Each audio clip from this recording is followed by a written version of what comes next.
memang beda.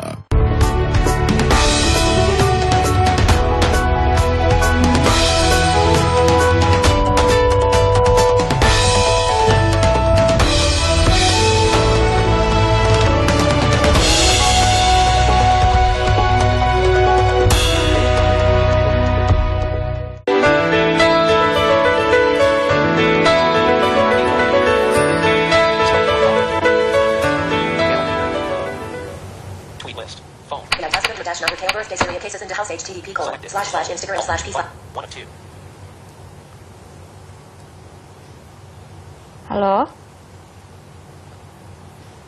Yan, besok kita ketemuan di kampus ya. Paling jam 11-an deh, mungkin di perpus aja. Oke, dadah.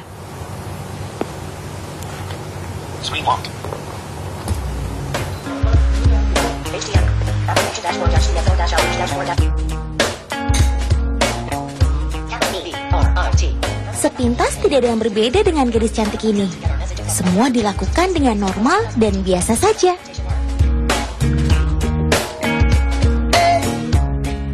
Sebelum aku berkisah, aku akan memperkenalkan diri.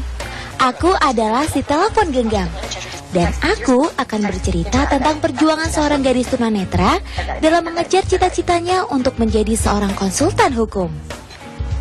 Dia adalah Andira Pramatyasari. Dira adalah mahasiswi tingkat akhir di Fakultas Hukum Universitas Indonesia. Dan saat ini, Dira sedang menyelesaikan skripsinya sebagai syarat untuk meraih gelar sarjana. Sebagai telepon genggam milik Dira, tugasku tak hanya sebagai alat komunikasi saja, tapi aku juga berfungsi sebagai alat bantu bagi Dira saat kuliah. Ya, kalau mau dibilang aku adalah sekretaris pribadi Dira, rasanya sah-sah saja ya. Karena lewat aku, si telepon genggam, Dira biasanya akan merekam semua materi kuliah yang diberikan oleh sang dosen untuk dipelajari dengan cara mendengarkannya kembali. Aku mulai menggunakan handphone ini sekitar 1 tahun lalu. Awalnya sih cukup sulit juga untuk menggunakan handphone dengan layar sentuh seperti ini. Namun ternyata setelah mempelajari cara penggunaannya yang banyak terdapat di internet, banyak juga review-review dari tunanetra di negara-negara lain, ternyata untuk menggunakan handphone dengan layar sentuh saat ini sudah tidak sulit lagi. Karena secara moral nama pencipta yang dijual dan secara material pencipta yang memperoleh keuntungan dari ciptaan yang diperbanyak orang. Iya, cara belajar Dira memang berbeda jika dibandingkan dengan mahasiswa lainnya. Dengan kemajuan teknologi, Dira bisa menjalani kuliahnya dengan lebih mudah. Buku dan diktat kuliah Dira yang sudah dipindai bisa didengarkan lewat telepon genggam dengan bantuan aplikasi screen reader. Aku juga menyimpan file-file untuk perkuliahan. Biasanya sih untuk file-file penting atau misalnya sedang mau membaca suatu file gitu, biasanya di-upload ke Dropbox supaya bisa dibaca juga dari handphone. File-file yang ada di komputer itu juga bisa dibaca dari handphone. Misalnya kalau sedang di jalan, kan lebih mudah untuk menggunakan handphone ya untuk mengakses filenya. Tapi kalau misalnya sedang ada di rumah atau di kampus, biasanya dari laptop bacanya. Dulu sebelum ada aplikasi ini, Dira belajar dengan dibantu oleh sang nenek atau ibunya. Caranya, nenek atau ibu Dira akan membacakan pelajaran yang akan dipelajari oleh Dira. Benar, semua orang kalau mau bisa belajar dan sukses dengan atau tanpa menggunakan teknologi. Tapi bagi Dira, kuncinya adalah kemauan besar yang ia miliki untuk menggapai mimpi dan menjalani hidup secara normal tanpa merasa ada kekurangan. Iya, bagiku Dira adalah gadis yang luar biasa. Hidup sebagai penyandang disabilitas tak membuat langkah Dira terhenti. Dira justru terus berlari dan berlari demi menggapai harapan dan impian dalam hidupnya.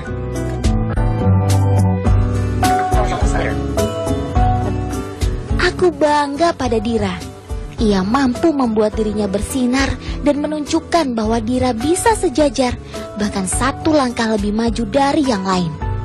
Ini terbukti dari nilai-nilai akademiknya yang bisa melebihi nilai mahasiswa yang lain. Bahkan dengan keterbatasan penglihatannya, Dira tak pernah sedikit pun membatasi kehidupan sosialnya. Dengan fasih, Dira siap menyapa teman-temannya melalui jejaring sosial Facebook, Twitter, maupun video call Skype. Halo Kak Hendra, Halo, Andira. lagi sibuk nggak? Iya. Ih, aku mau nanya sesuatu, boleh nggak? Oh, boleh deh. Ini aku bingung. Gimana? Pas aku mau ekspor lagu gitu, satu track bisa ke ekspor, tapi track yang satu lagi diekspor ada musiknya, bukan cuma vokalnya. Udah coba di blok track yang akan diekspor belum? Udah. Udah. Terus masih bunyi yang lainnya? Masih pas udah selesai diekspor ada musiknya. Clean. Part 5. Part 6. Part 7.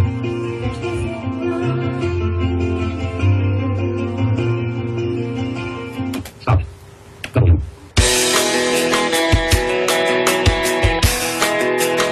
Dira tak selalu berjam-jam berkutat di depan layar komputernya. Di akhir tahun 2012 lalu, Dira diundang dalam sebuah acara di bidang teknologi informasi yang menantang para penyandang disabilitas muda di Incheon, Korea Selatan.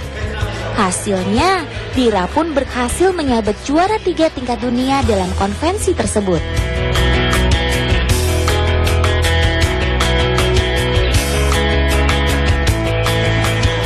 Selain disibukkan dengan kuliahnya, Dira juga aktif dalam kegiatan sosial masyarakat yang bertajuk Young Voices. Sebuah acara di mana penyandang disabilitas diharapkan bisa menjadi warga yang aktif dan berpartisipasi penuh dalam kegiatan di masyarakat.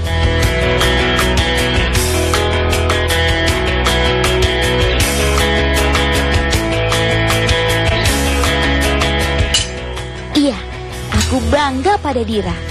Tak pernah sekalipun aku mendengar ia meratapi garis hidupnya. Bagiku Dira adalah gadis yang mandiri. Ia tak suka bergantung dengan orang lain. Dengan keterbatasannya, Dira justru mampu bertahan selayaknya mereka yang hidup dengan penglihatan.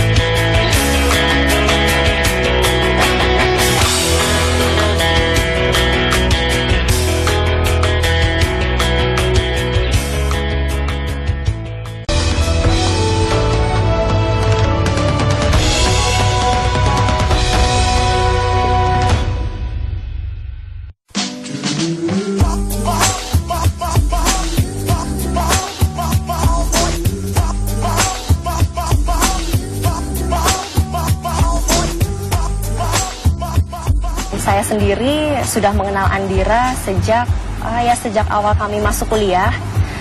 Di situ saya baru tahu mengenai keterbatasan Andira.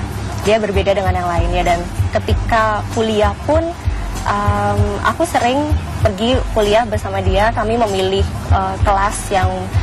sering memilih kelas yang bersama-sama. Pertama kali saya bertemu Andira pada saat acara gathering FHUI angkatan 2009, dan ketika kami satu persatu diberikan kesempatan untuk bicara, dan saya di situ baru menyadari bahwa ternyata Andira mengapa dia berbicara tapi tidak fokus seperti itu matanya. Jadi dan pada saat itu ketika kelompok kami maju ke depan, saya yang mendampingi Andira ke depan, dan disitulah saya baru tahu.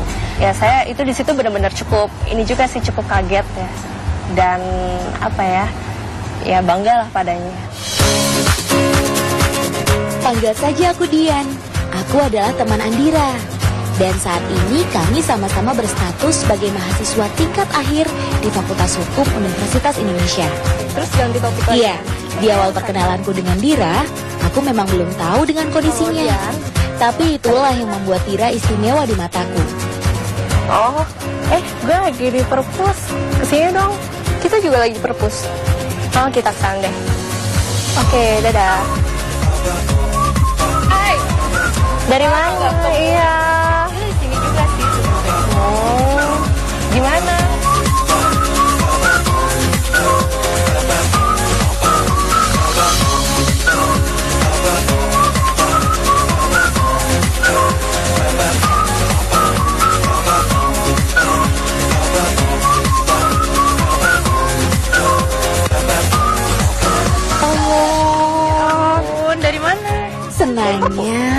hari ini aku bisa kembali bertemu dengan teman-teman. Iya, sejak kami disibukkan dengan tugas akhir, kami sudah jarang bertemu untuk sekedar bincang-bincang santai. Kemarin sempat judul, terus sekarang masih formulasi judul baru. Jadi masih ketinggalan banget dari kalian. Aku pun juga bab 1 belum selesai. Tapi di ini udah selesai kan ya?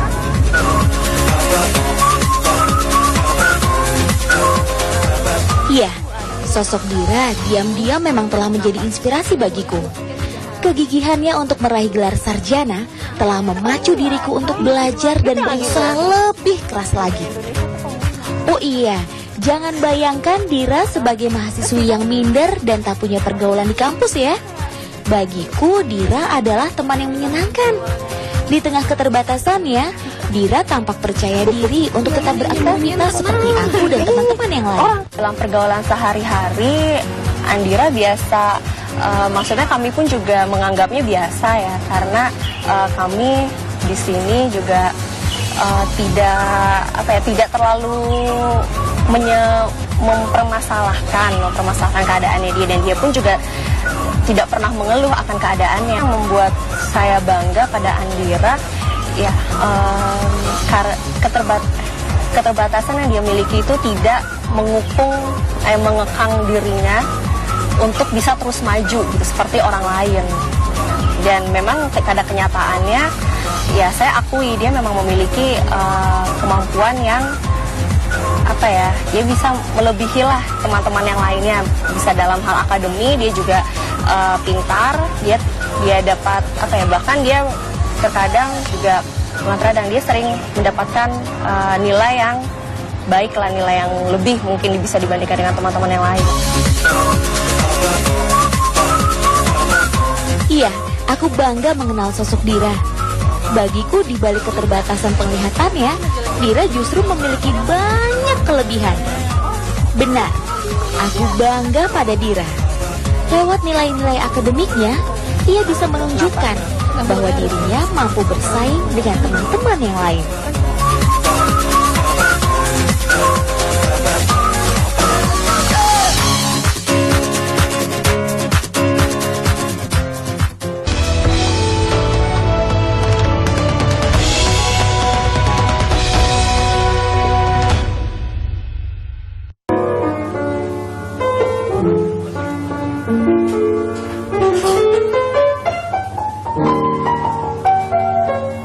Dira, gimana latihannya gimana?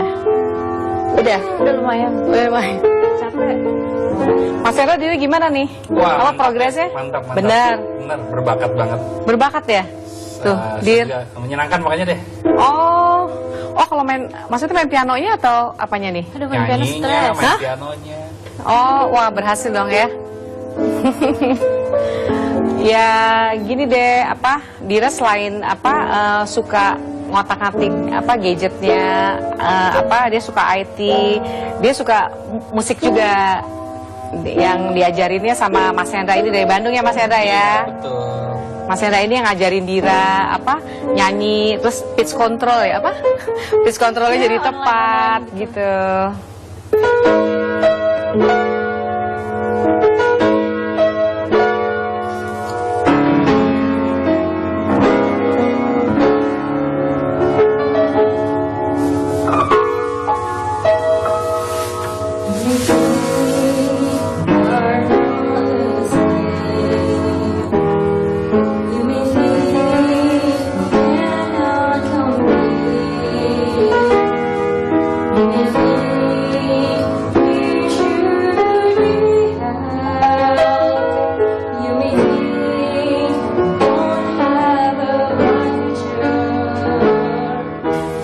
Jadi pertama Dira lahir, kita belum tahu kalau Dira ada kekurangan.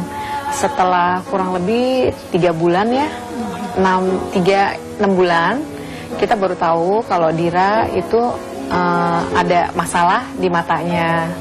Dan setelah makin lama kita periksa, kita juga tahu pasti kalau Dira itu memang tidak bisa melihat. Cuma dia seperti sinar terang gitu dia bisa bedain mana gelap dan terang, dia bisa bedain. Terus setelah itu kami berusaha mencari sekolah untuk Dira, karena waktu itu Dira umur kalau nggak salah berapa? 3,5 tahun ya, 3,5 tahun gitu. Dira karena mungkin aktivitasnya dia udah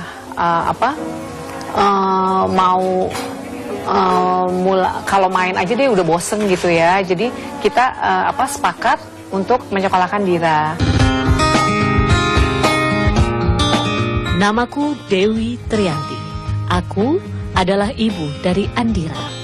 Meski putriku ini memiliki keterbatasan, bagiku Dira adalah anak yang sempurna. Keinginan dan semangatnya yang kuat dalam meraih mimpi seolah menegurku bahwa tak ada yang sulit untuk dilakukan dalam hidup ini. Dalam keterbatasan penglihatannya, Dira memang memiliki cita-cita yang tinggi. Ia ingin menjadi seorang konsultan di bidang hukum. Untuk meraih mimpinya ini, Dira dulu sempat mengalami beberapa penolakan. Namun keinginannya yang kuat untuk bisa hidup normal dan meraih gelar sarjana adalah kekuatan tersendiri bagiku.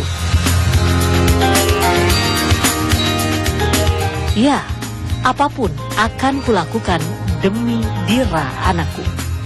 Jadi Dira TK itu 2 tahun di SLBA di Jam Pertanian sampai dengan kelas 3. Kelas 3 dia udah masuk ke sekolah biasa karena gurunya merujuk ke sekolah biasa, kebetulan tempatnya bersebelahan dengan SLBA. Di situ dia mulai mengikuti yang namanya inklusi. Sekolah inklusi itu baru percobaan 1 mata pelajaran. Setelah itu kelas 4 2 mata pelajaran. Kelas 5 sampai dengan kelas 6 dia udah full ngikut bersekolah di SD negeri. Itu full dia ikuti pelajaran sampai lulus.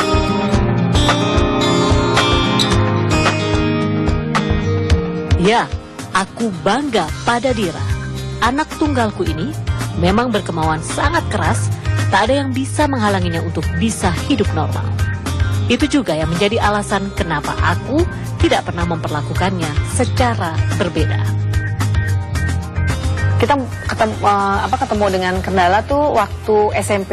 Waktu SMP kebetulan Dira secara administrasi dia diterima di SMP favorit di Jakarta Selatan. Cuma penerimaan di SMP tersebut menyatakan mereka tidak terima anak yang seperti Dira gitu, karena dengan alasan mereka belum ikut program inklusi gitu. Nah di situ kita memang perlu ada usaha, dan setelah itu memang kita lapor dan kita ke institusi yang terkait, sehingga akhirnya Dira memang bisa diterima. Setelah SMP Dira melanjutkan ke SMA yang kita juga mempunyai kendala yang sama gitu. Setelah lulus Dira di SMA tersebut, Dira mau masuk bercita-cita mau masuk perguruan tinggi Universitas Indonesia. Dengan tryout-tryoutnya itu Dira memang juga bisa masuk UI gitu. Terus kalau belajarnya Dira itu buku-buku cetak yang dari buku hukumnya itu, buku kuliahnya itu dia scan sendiri, terus nanti dari komputernya itu kan bisa mengeluarkan suara kan. Jadi dia dari situ dia belajarnya dia kayak gitu nih. Birohmatin hal hunna. Dira memang tak selalu bergantung dengan bantuanku. Penglihatan Dira tak pernah menjadi penghalang baginya. Namun, dalam beberapa hal, aku adalah penglihatannya. Dan aku pasti siap untuk membantunya. Mutawakkilun.